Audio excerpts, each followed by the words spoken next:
ayikho inzondo awukho umona ayikho into ebanga isidleke sikaSathane enhlizweni zabantu abakholwayo njengomona uSathane unezidleke zakhe nje kumakholwa controls easily abantu abakholwayo ngenxa yecondition yenhliziyo zabo umuntu esengenwe impakamo ngempela a person will never admit ukuthi ngiphakeme it's like umuntu odakiwe umuntu onepride nje ufana umuntu odakiwe ungamtshela ukuthi ayiphuzile athi wena ophuzile because uma umuntu onempakamo enhlizweni yakhe evuma ukuthi nginempakamo inkinga ukuthi impakamo izophelelwa indawo so ingakho impakamo ingavuma ukuthi ngikhona enhlizweni yomuntu isi i-proud ngalendlela yokuthi ayifuni ukuvuma ukuthi ngilanda that's how proud the pride is so umuntu uma esephakeme ngempela ubona ukuthi akavuma enhlizweni yakhe ukuthi impakamo ikhona la so the greatest heaven I said that you can ever give to God is a pure heart yona inhliziyo uNkulunkulu ayifunayo lona zulu lakhe uNkulunkulu alifunayo.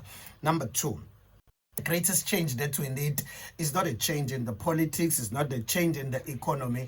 You don't need a breakthrough necessarily, you need a change of your heart. The greatest revival prophesied at the end of the Old Testament in the book of Malachi. In the spirit and the anointing of Elijah. What he will do, he will turn the hearts of fathers to sons, and he will turn the hearts of sons unto fathers or children unto fathers. Yona mvuselelo enkulu ke sidingayo ensukwini zokugcina ukuthi kube nemvuselelo yenhliziyo ukuhlambululwe izinhliziyo. The Bible in Matthew 5 verse number 8 lithi blessed are the pure in heart for they shall see God. uJesu ke la ngothatha ingane mayithatha ingane bathi bayavimba bafunda ukuthi bangezi laba kumina uthi uJesu no uvumelani abantwana beze kumina usenze isibonelo ngengane encane usethi unless nibe nenhliziyo ezifana nezabantwana unless nibe ne-righteousness efana neyengane anikwazi ukungena embusweni kaNkulunkulu.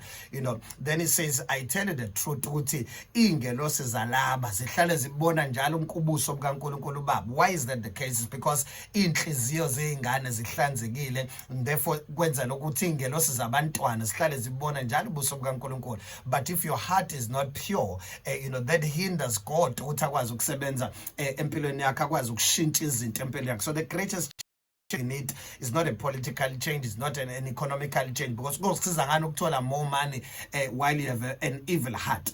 Kusiza ngani ukuthi sishintshe so ayisifuna ukuphatha ubani as the political party or as the president, but as long as the heart of that person ophethe ingekho right, still ngeke kusiza ngalutho noma singashintsha ukuphathwa. You see uNkulunkulu all over the Bible uthi I am the Lord who searches hearts and mind. Mina ngiuNkulunkulu ohlola inhliziyo.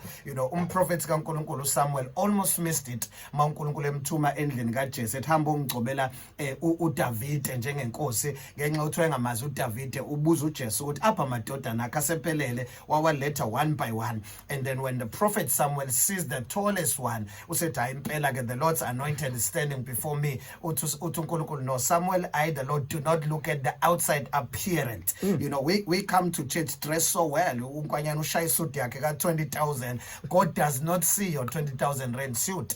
God looks at the condition of your heart, because it's very possible to gqoka isuit ka 20,000 while your heart is worth about 10 rand or 5 rand or a cent to God, because uNkulunkulu ubuka okusenhlizweni yakho, ubuka icondition yenhliziyo yakho, akabuki the outside appearance. That's what Peter was trying to say kwabesifazana abaganile ethi ibani njengoma wena uSara owabiza uAbraham njengenkosi yakhe, bese liyaqhubeka lithi ukuzihlobisa kwenu angabi nje kwangaphandle kuphela.